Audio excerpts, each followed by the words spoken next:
Welcome to part 3. If you missed part 2 or part 1, we'll put the information for you here or there so you can go back and watch those videos. But in part 3, we're getting ready to clean and sand these cabinets because I have to prep these before I do the walls. It wouldn't be smart to do the walls and clean. So we're doing this cleaning and we're using a product called Crud Cutter. This takes off, it says here, removes tufts, oily, greasy, grimy, gooey problems. That sounds personal. But this is a Crud Cutter. It's good to clean all, like they say, all the grease and all the crud. This technically you spray it on a rag. I don't like spraying it up in the air because of the carpet and whatnot. But you spray it on here. And excuse the rag, but they're junk rags. We don't care because they're getting tossed afterwards. But as you see up here, we got black stains. There, it's all gone. And this motorhome pretty much was clean and taken care of. We're just making sure everything is cleaned down because we sure want the paint to stick. Don't want it to peel. It's pretty much simple. It's not that hard to do. People think, oh wow, the prepping is real hard, but in all reality it's not. You see it's not that dirty. You see some dirt there, but not as much as you see in some motorhomes.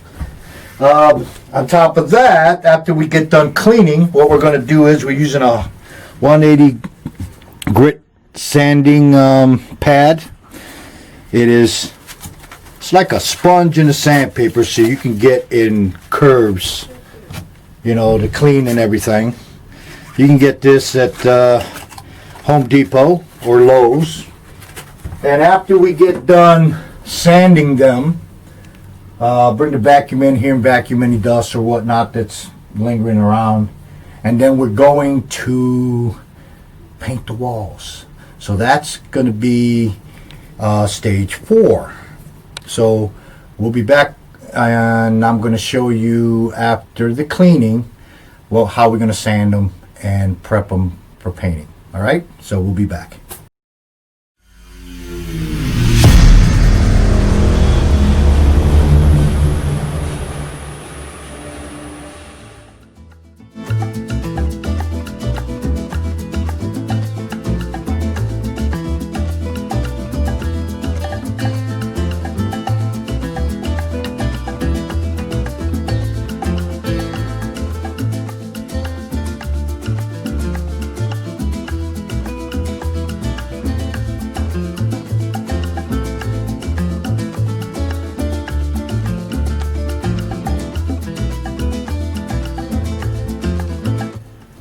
Hey guys, we're back for a minute.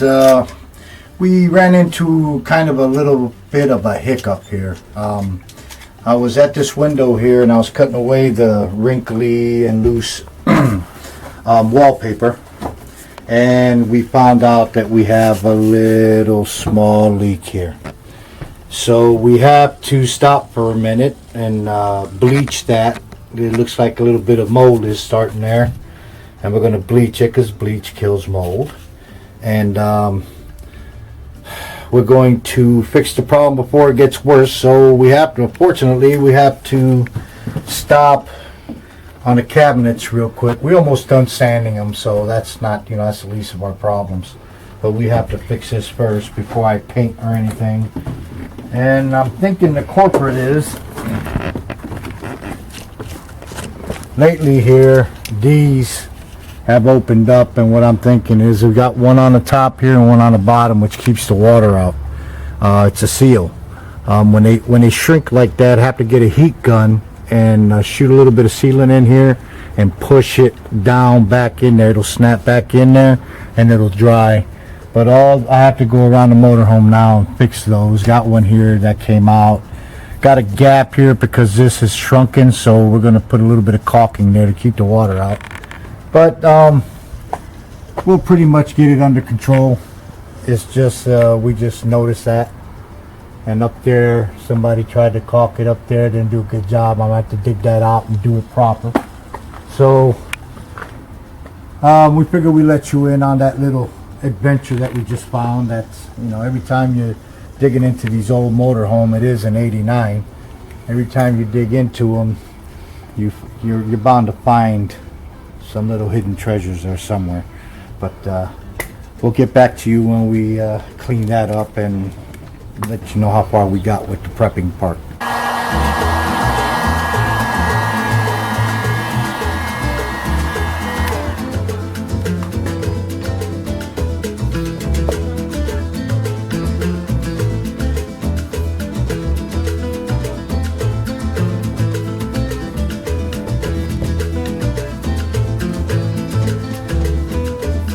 Well, I'm getting ready to put some clear sealer on here so to hold this molding here. I took this heat gun and heated it up and stretched it back over because these things have a tendency of shrinking over time. And as you see, this one, the top one's the same way. I have to do that the same way so I can get it to go back in place. And I'm gonna put this clear sealer caulk in here so it doesn't come out. And I'm not trying to put too much of it in there. It's just enough to hold this molding in there, so we won't have this leak anymore.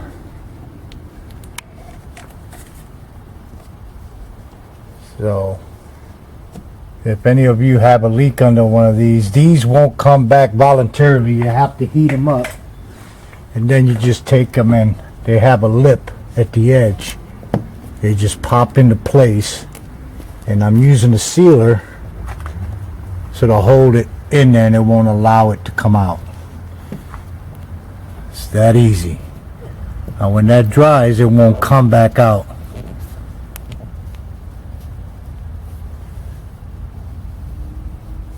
Voila, it's all done. Get a rag and wipe the access off.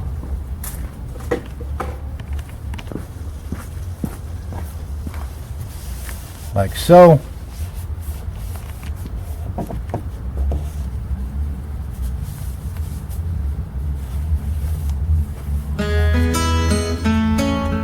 And there she stays.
Oh, coffee time. Well, about 20 minutes ago, I just got done sealing all the windows on the outside. Pretty much we got that done. So hopefully we don't have no more leaks. We have to allow this to dry because it's wet. And we have to figure out what we're going to do after that. Taking and sanding it down, kind of feathering it out so I can paint it. We figured that it was too long of a process to use the sanding blocks, so I brought this guy out here to give us a little hand. We pretty much got the plastics all sanded down, but now we need to rough up the flat spots, and this little hand sander I think is going to make the job a lot faster. So we're going to get that done, and right after that, before that, we're going to do a quick vacuum through the whole place, because after we're done sanding, I'm going to have to vacuum again, and after that, I got to take all the edges down here and caulk them, so that way no critters can sneak in or make, I want to seal that because we're going to put a new floor down anyway. So I want to caulk it. We're going to leave this down because we're going to use it as an insulator, of course. And put the floor right on top of this stuff. And I'm going from the rubber trim to the stainless steel trim all through the motorhome. I think metal's a lot more stronger than the rubber. And that's glued anyways. I like stuff fastened down for good, and I like the screw ones. But yeah, we're going to sand everything down, and hopefully it's going to be a long night. We got a heater out here, and we got to clean this real good before. We got to pull all the shades off because I got to mask all these windows down. And me and my wife was discussing we have stove paint left from the project on our pellet stove. And we're going to clean these and repaint these so that it doesn't look too bad. They don't look that bad now. I'm sure I can scrub them and make them look good. But just to see the screws look a little, you know, beat. But we're going to scrub it and then paint it after I'm done doing the walls, the cabinets. That'll be my, because it's going to, I have to use a small brush and it's going to be real tedious. So, that being said, I'm going to have to clean this mess up and vacuum this up real good and then start sanding. And after I get done with that, we'll sand and use our cleaner and wipe everything down real good and get it ready to put some paint on it. But the first thing we're going to get to painting is going to be the walls. So take care and we'll see you soon.